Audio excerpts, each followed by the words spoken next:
important is it for you to sort of separate yourselves from who those characters were when you start to dive into a new project? I'm not a superhero? Yeah. No, I mean... No, that's a question. I like to think I'm a superhero, no?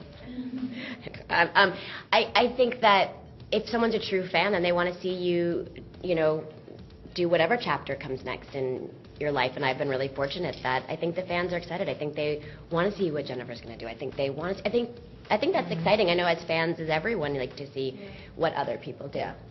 Yeah, it's nice to, I think as an actor, it's just nice to look for something different. It's just, it was wonderful playing Cameron on House for all those years, and amazing writing and an incredible cast, and it was fabulous. I have no complaints, but it was also exciting to be let free and to play new characters and to try something new. And part of the appeal of Once Upon a Time for me was that it was totally character driven. It wasn't procedural. I've been saying medical terms. I was going to ask, what's harder, medical terms or fantasy terms? Medical terms. That's hard. If I never had to say medical terms ever again, I'd be What's harder, the hours or the medical terms? 3 in the morning saying medical terms. Are you a doctor now? Pretty much. Qualified.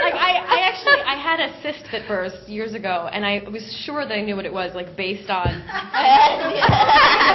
My appendix is on the right, and the pain is on the left, and the amount of pain that I'm having, and the color to my skin. So literally, I'm in the hospital. I'm like, so here's the thing. I'm pretty sure I have a cyst. I got it from watching it. Why is that weird? I just have these doctors staring at me like, what? I'm like, and I'd be like, I'm afraid it's referred pain, because I know that if it's my appendix and it's a referred pain on the left side, I need to make sure that's not the case. And they were like, and they did all the tests. They're like, well, you were right. No way. I love that. I would hate that though, playing a doctor, if you're on an airplane and something happens, they're like, no, and you're like, not really. Although, didn't the cast on ER say that they've actually, their stories, I think, about some of them having gone through emergencies with people and known what to do because and the training is correct, because you have experts on set. So you have nurses, you have real people showing you how to bandage and stuff. You do. There's certain things that come up enough times that, especially if you have someone guiding you through it, you start to go, okay. It's like I could probably intubate someone, hopefully. If I was on a stranded island and had something sharp, I could probably do a tracheotomy. That's the only thing I could probably do. But those were the two things I could probably do. It's really been an amazing experience for me in terms of dipping my feet back, because I have been a mom for 2 years. I haven't done anything. I haven't taken a picture, it's like a muscle memory you have to remember, and I'm very fortunate with this cast that awesome. I could not be luckier. Was there hesitation with that decision to come back, to jump back in? It was definitely something that I wanted to do, because I realized, my hat's off to all of the mothers that do movies and travel, and it's really, really hard. And I think for me, we've settled now in Los Angeles. We decided to move back here, and she goes to school, and I didn't know how that would work for me. And so television really is, as a wife and a mother, it is the greatest, because you can go home at night, and I have the luxury of actually filming in Los Angeles, so I can go home at night. And but the answer is yes, I was extremely hesitant, and I'm still to this trying to figure out how that works, because there's no handbook for that. And the first time my hours were so bad, and that does scare me, and everyone keeps saying, no, we're going to take care of you, this is a different show, and we have other storylines to sort of, we're building a playroom so that... There's 2 of you. I know, right? Although actually, what's funny?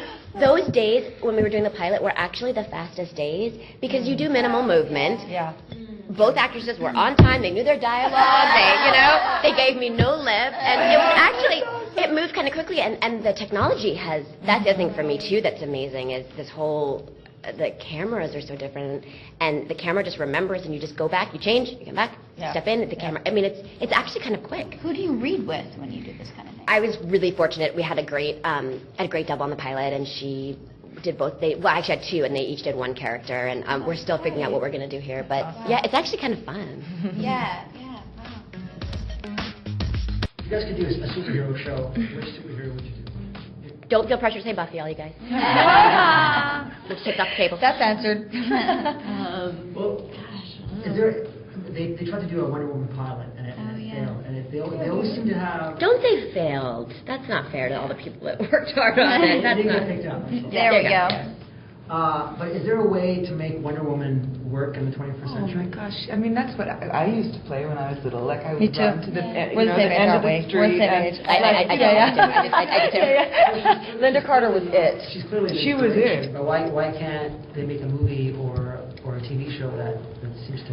Like, it's amazing that she's female-driven. Female is hard. I mean, that's the thing. There's a lot of pressure when the box office is still dominated by male superhero movies, and because a lot of times there's an attitude that Wonder Woman is strong, but Superman would still beat her, you know. And I think that and it's characters like yours and everyone's, you know, here that help. No, I was gonna say I just sort of noticed that maybe the superhero thing is sort of fading out, because I feel like all the vampire stuff is moving in, and the fairy tale stuff now is taking over. There's a lot of the fairy, and not like pretty fairy tales, it's the dark fairy tales. And I don't know if it was maybe the right time for Wonder Woman this time. Yeah, I feel like though too, there's just so much more attention on that project. There's however many other pilots that didn't get picked up, and yet Wonder Woman failed. Do you know what I mean? Like, whereas no one says like the other however many pilots that didn't get picked up failed. money on you know, it. yeah. That's When there's that much person like gonna focus say, on yeah. it, and you know, pilots are just really tough because if you don't have every single puzzle piece fall into place, it doesn't work for most pilots. And it doesn't mean that the show isn't good or worthy or Yeah. could work as a series. The 70s women, it was a very kitsch sort of thing that they were doing in the 70s. It was very specifically 70s, which is why all these women came up at that time, Emma Peel, Linda Carter, Lindsay Wagner, and all these. I mean, it was a very specific time for that. So, you know, it's hard to modernize something like that. It is. And it is a lot tougher than you guys realize. I mean, there's a lot of I talk to a lot of journalists, they're like, why? And it's like, it's a process, you know, and you're dealing with a psychosis right now that's different than it was back then, and it's just, you know, everything. Just they tried to modernize the outfit, and Did they modernize? it's really tough. Was it, It's really and tough. they moved her to now.